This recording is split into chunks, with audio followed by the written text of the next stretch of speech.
So tapping on the side of the hand, you said the thought is, I don't know how it can go down to zero, the anxiety, when I think of this old habit and how to break it. What's the first question that comes to mind? How can it even be possible? It's been part of my thinking all this time.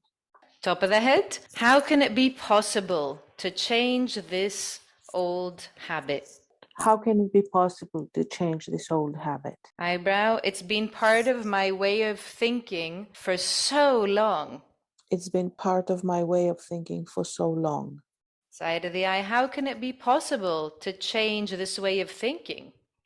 How can it be possible to change this way of living?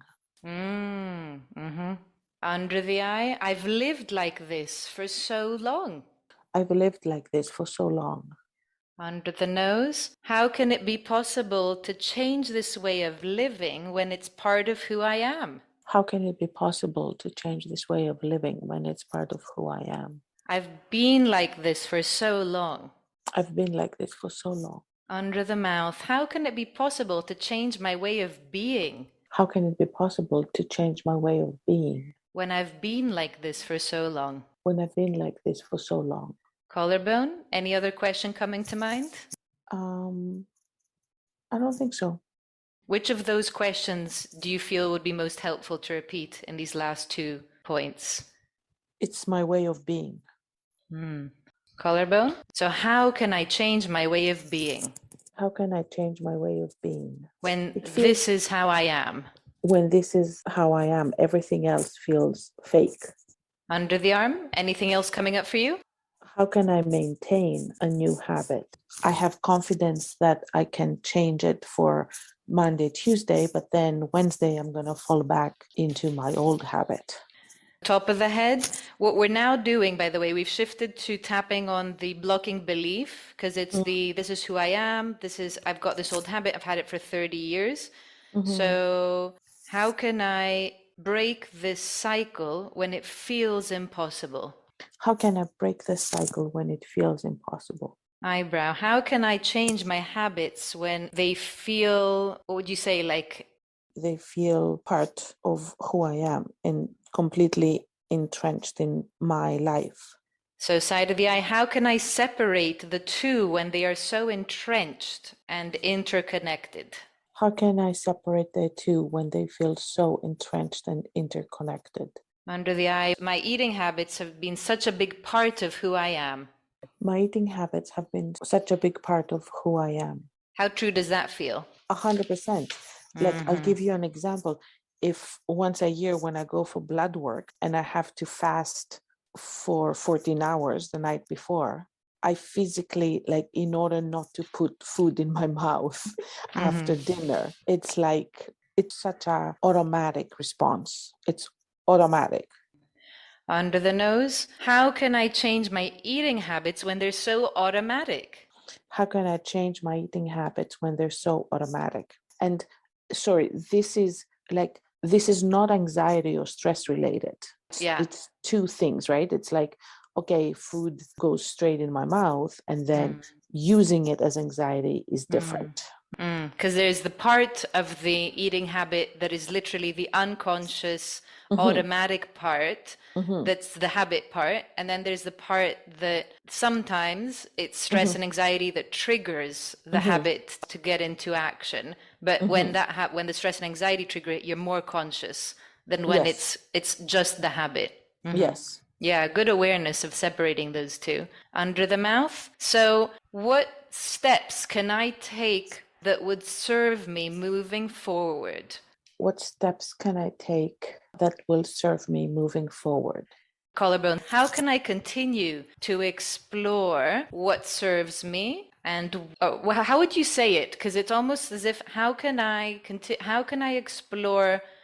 Because there needs to be something about the identity, I feel, as well, that, how the automation connects to your identity, or if you've made it about your identity, or does it, what would the question be? How can I continue to have food as part of my identity, but also not use my mouth as a disposal?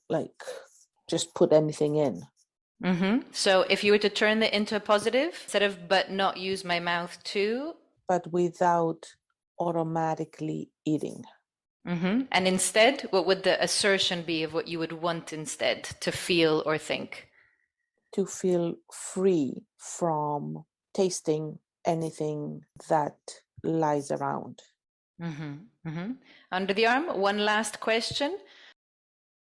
What next steps do I need to decide upon in order to keep moving towards mindful eating?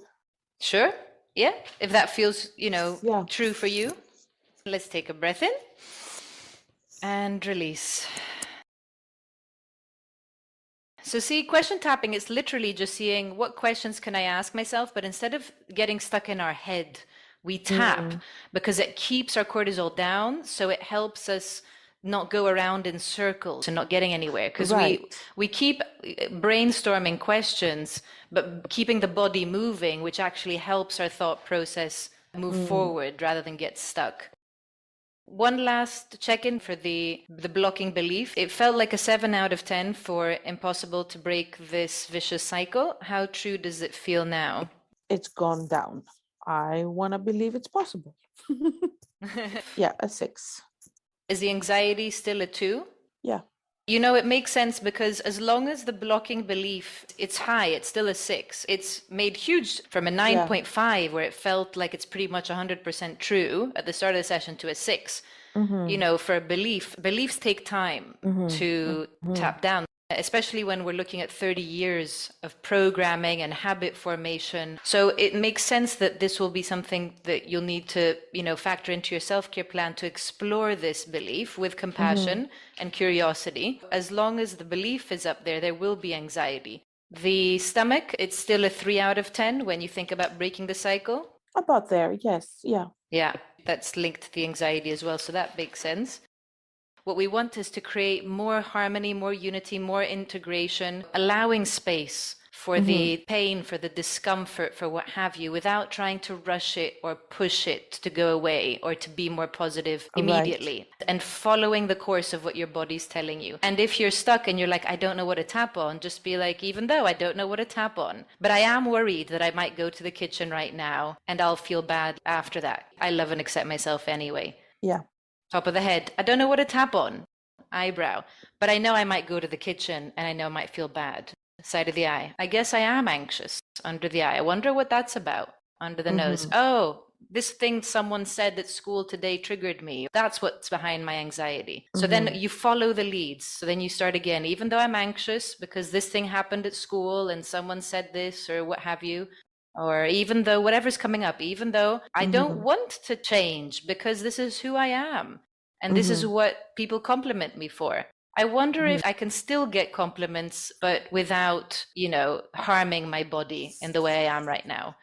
So you just explore and play with it and wonder and get curious to see what comes up. Okay. Yeah, sounds good. Thank you so much for taking this time to do this recording. Hope it's helpful to others too. I know it's been helpful to me to raise awareness and understand and use the tool